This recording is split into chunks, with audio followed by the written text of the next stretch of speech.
Hello everybody, Master Kirby here. Today I'm going to be talking about standard logic gates using redstone and switches.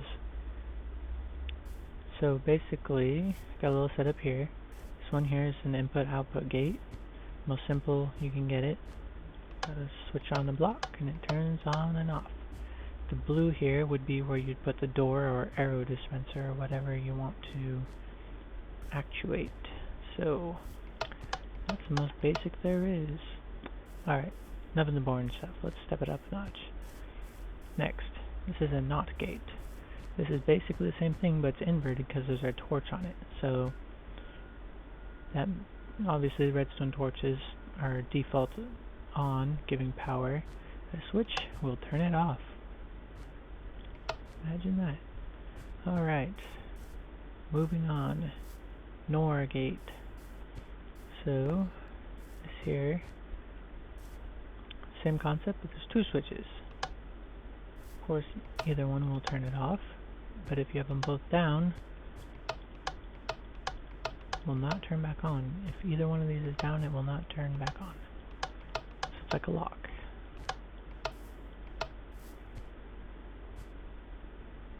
Next, over here you got an AND gate.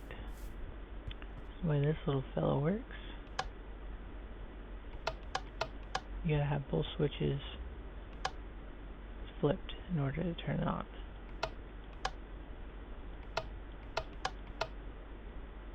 Next, this is an OR gate. Basically the same as one over there, but without a torch.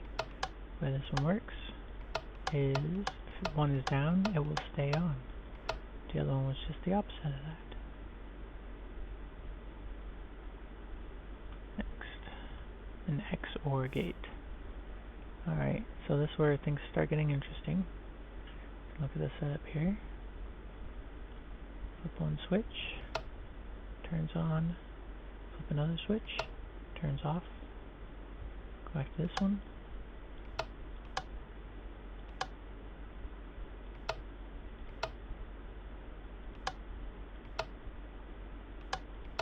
You can hit either switch.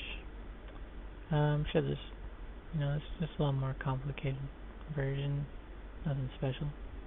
So over here is an RS NOR latch, a memory cell. Basically, it's not going to turn on because there's power on this one. Hit that, and it'll turn it off. Flip this, and I'll let you hit this one now. Turn that off.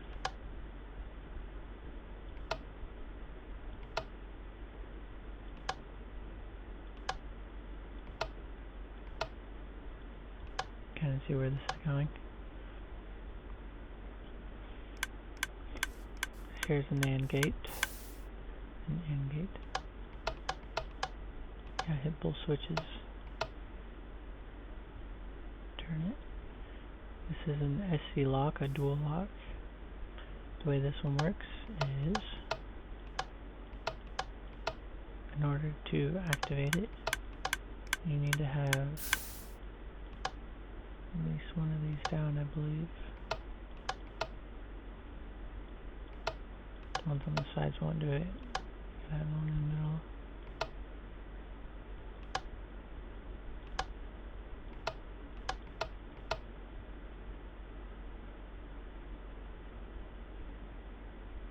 Moving on. See, I did that one.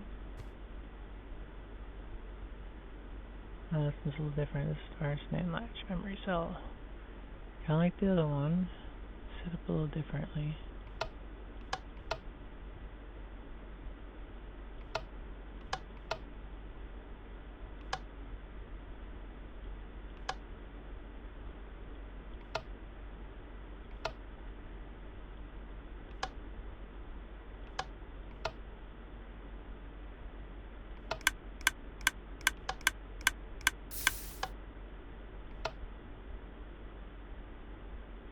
Kind of demonstrating how these things work. It's easier just to show you, of course. Repeater. So, torches start on automatically. Flip will turn it off. If you have a torch attached to another torch, the next one will turn off. This is how you extend your redstone circuits, since they can only reach so far. And when you flip it, they all invert. So that's how that works. Okay, to the fun stuff. This here, not really a name, is something I pulled off of someone else, the internet.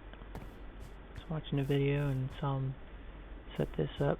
It's a really simple way of having an arrow dispenser that you want to shoot arrows at different speeds. So for speed, it's this here, pretty slow. Next, a little faster. It burns out by itself too. Alright. So this is the next speed, a little faster. Fastest speed is this. It's pretty fast, but for whatever reason it burns itself out on the fastest speed.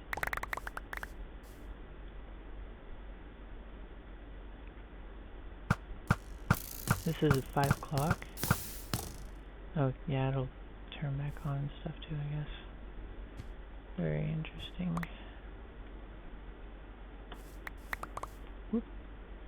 Alright, this is 5 o'clock. Pretty basic setup. You just have a bunch of torches connect to each other and it'll rapidly do that, so it doesn't shoot, you know, it's not, it won't make an arrow dispenser shoot very fast, but if you want something that just stays on, 5 o'clock pulsar. This here is the fastest one I got. Set it up like this, as you can see. Then hook something up to it.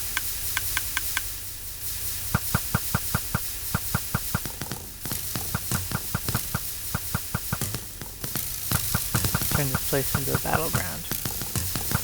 Raining arrows. Alright.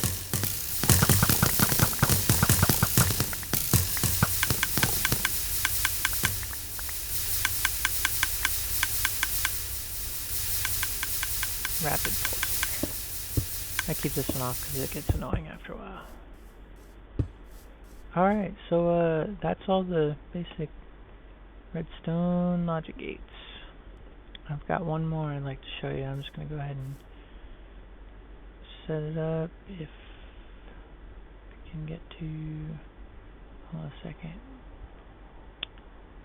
Should have one around here somewhere already.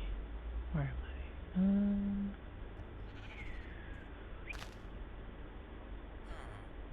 I? Go over here. Need to borrow... Nope, got one in my inventory already. Alright. So I'm going to show you how to make a eternal daylight sensor using the command block, which isn't normally in the inventory slot in creative mode. You can't just go to here and pick it up. It's not in there. You got to use a command, one of these / command things, to get this block using /give player item ID and number. So basically, take the command block, which you know you insert commands to. You'd go time set 0. Kind of doing this backwards. Got this here. Going to the most basic way of doing this.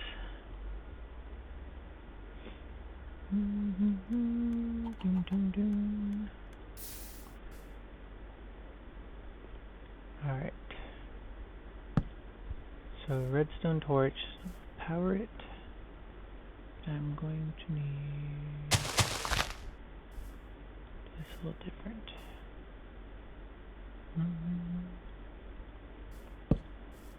This.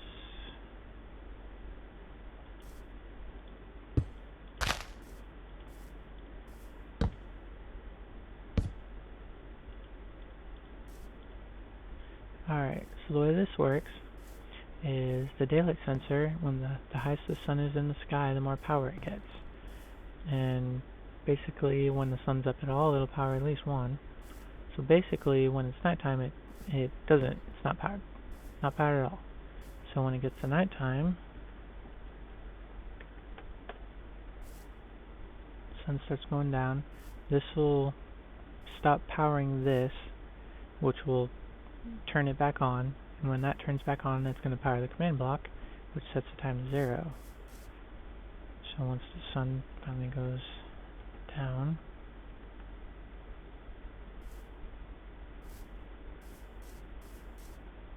it's going to activate this.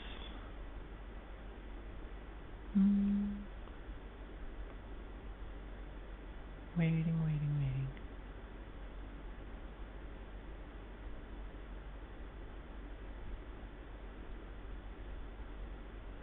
Forget exactly at what time.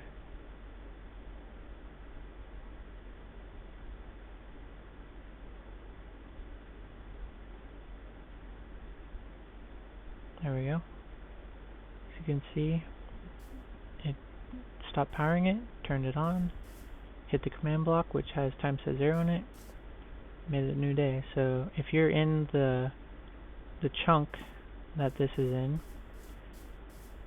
which when the sun goes down, it'll trigger it and the sun will stay up. I don't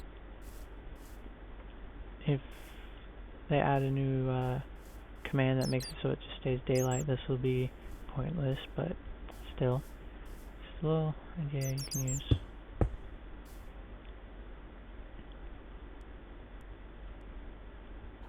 Riding on horses with my sword of grief. Let's go, Pegasus.